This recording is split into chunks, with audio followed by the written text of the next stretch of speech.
Hello, my name is Timothy Reid. I'm from the Spanish National Distance Educational University in Madrid, UNED, and the title of my talk this afternoon is Towards a New Model for Inclusive Education based on Virtual Social Inclusion and Mobile Openness. I'm going to give you a brief introduction to the questions related to society, real and social inclusion, and then lead you on to the ideas underlying virtual social inclusion. Then talk about the four pillars that support this new form of inclusion. Go on to cover a new educational framework for virtual social inclusion, and to finish with some conclusions about it as a new possible reality for refugees and migrants. Okay. So, introduction.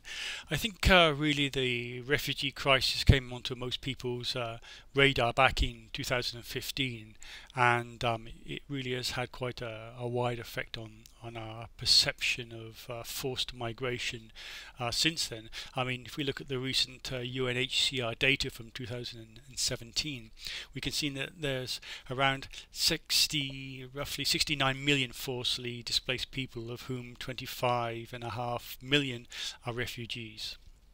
And the sad thing is that this number is increasing by about 44,000 every day. When this crisis began to appear, refugees and migrants were reasonably easily able to enter into European countries and begin to settle down, apply for citizenship, etc. But that reality has become more difficult as time has gone on. Why? Well, because apart from the usual xenophobia that appears in these sorts of situations, I mean, we have to accept the reality that the economies of European countries are in a bit of a plateau at the moment, making influx difficult because there's not necessarily enough resources to support the status quo of new social groups in society. And since this is potentially perceived as being threatening for jobs, then the influx of refugees can be seen as unpopular, leading to political actions and just difficulties for the refugees actually trying to get into their countries. So the majority of the refugees are now stuck in holding camps along the way. They're not necessarily in the destination of choice. They haven't given up upon the possibilities of entering the countries of their choice, but it's just not difficult. Even the ones who have managed to reach the country of their choice, they can still feel culturally isolated and have a distorted self-identity, and in a way just not really feeling connected to the people around them, which obviously is not helping their social inclusion. This cultural isolation can in some respects be supported by non-government organizations, and support groups are able to do a whole range of activities trying to help this social group. And one of the particularly interesting ones I would suggest you take a look at is Techfugees, which is about trying to help refugees set up businesses and undertake activities using online technology as a way to try and gain social inclusion. So, to the question, is social inclusion a reality in this context? Then I'm afraid we really have to come to the conclusion that not for most people. Okay, so in order to understand what we mean by social inclusion, we also need to understand what we mean by society. Okay, so this was defined, if you like, by Castells in 2000 as a grouping of people living together in a more or less structured, geographically located community. From then we can move on to talk about information society as a social grouping around the use of knowledge, but rather than belonging to a specific country or geographical location. Therefore, knowledge society, if you like, was built by Drucker as an extension of the notion of information society, and it's characterized really in terms of three key elements. Firstly, it's borderless. I mean, knowledge can flow easily across computer networks. Secondly, it possesses upward mobility. Anyone with a relevant education can access it. And thirdly and finally, it contains the potential for failure as well as success. So what I mean by this is that access to the knowledge therein doesn't necessarily imply its correct use. The next network structure of modern society is really quite a widespread reality, in the sense that most people, even in the poorest third world countries, can in fact gain access to network social groupings, which is not always necessarily a good thing, but can see the way that people in the first world live and participate with them in a certain way. I'm using the prefix virtual here in the same way that it's been used for a whole range of existing services to refer to the way that they can be accessed online. So for example, we can think about the virtual Erasmus Plus program, which enables young people to participate in the relevant intercultural experiences online. We can also think of virtual mobility, in the sense that academics can work, research and teach in different universities without actually physically having to be there. And another example is virtual attendance, that we defined back in 2009 to refer to a process that uses technological mechanisms to enable students to participate in classes without actually having to go along with them. So the concepts here is that if we can somehow find a way to scaffold and structure refugee access to online services, provide them with the relevant skills and tools, then they might well be able to meet an important part of their needs. They would be able to work, earn money, and belong in the sense of forming part of an online social grouping, and hence we give rise to the concept of virtual social inclusion. I mean, the 4 pillars of VSI, I can't go into this in any depth here because of the amount of time I've got, but VSI really rests upon the 4 notions presented on the slide here. Firstly, that a lot of the online services are freely available. I mean, obviously in reality there's no such thing as free. I mean, if the person who is enjoying a particular service is not paying, well, somebody is. And quite often it's said that if a service is free, then that means that you are actually the value within the service. But at least to begin with, a lot of the services would need to be free until they can actually, the refugees and migrants, work in this online knowledge society, generate and gain income, and then actually pay for some value-added services. Another key point here is the importance of the ICT architecture underlying this. Now, this is pretty much a reality these days. Most people anywhere in the world can have access to the internet in a faster or slower way, but it's actually obviously a key part of this equation.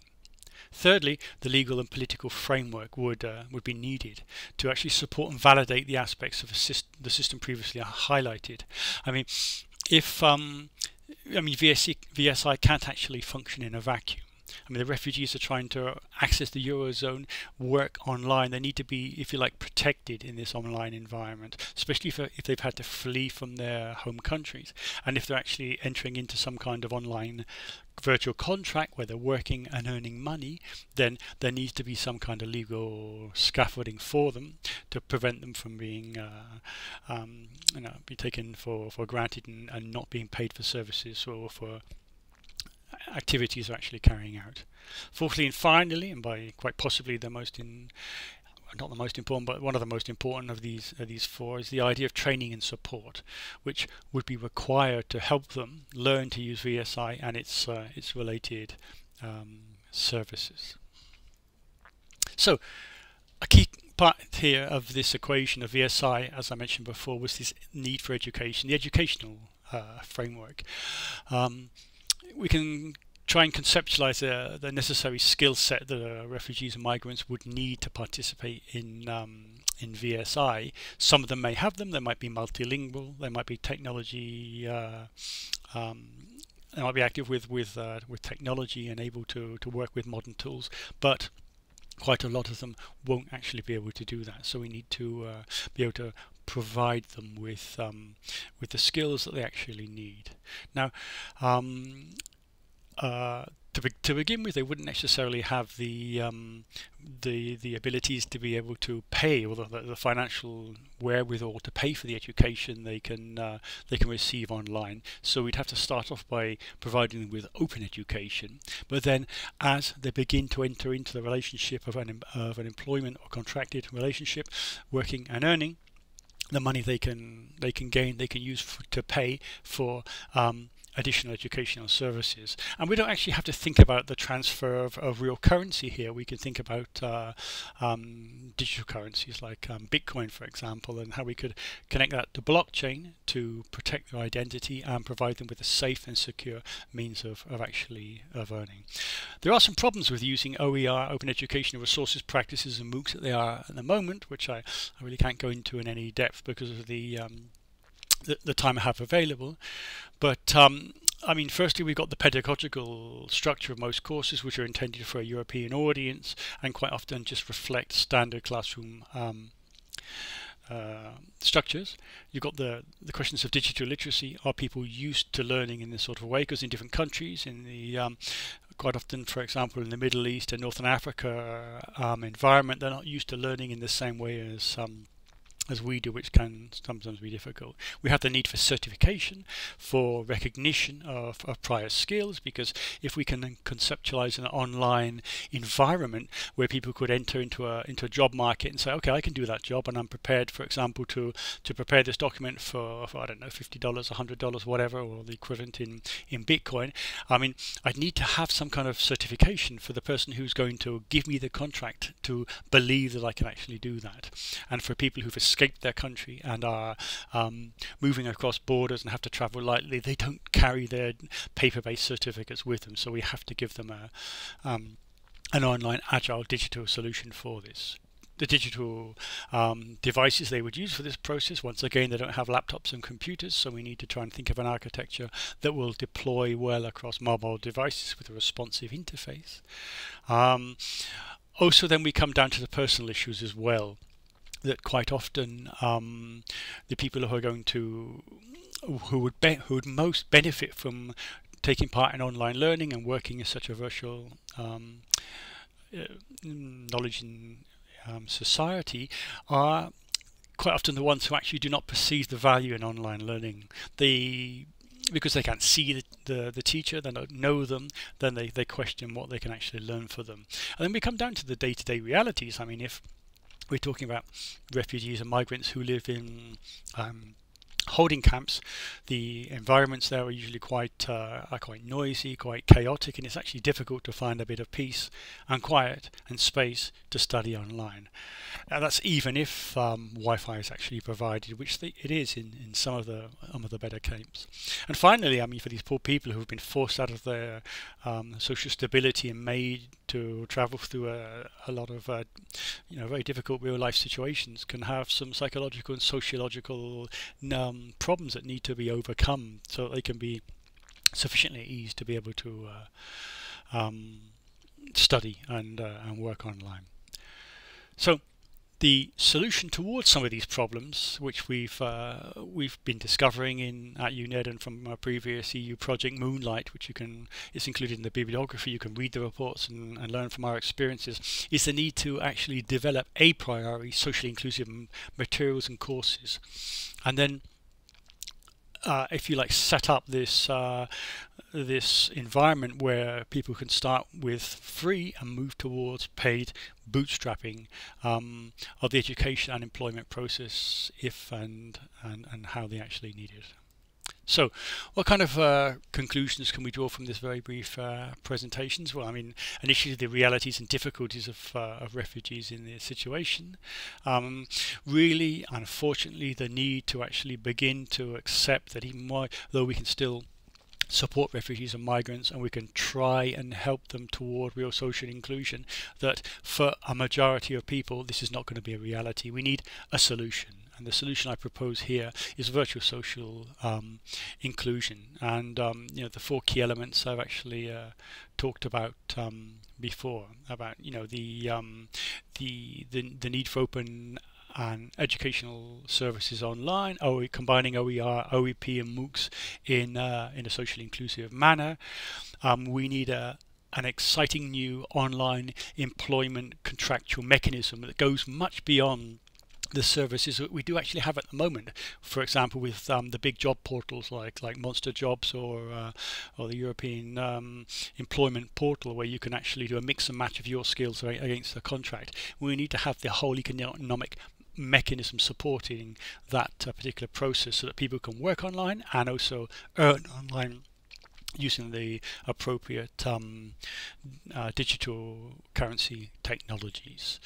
The good news here is that the majority of the technology necessary for VSI actually exists, and it's just a question of moving a little bit further on so we can actually pull all the pieces of the jigsaw puzzle together and begin to start pilot experiences to try and build critical mass to actually establish this as an international framework.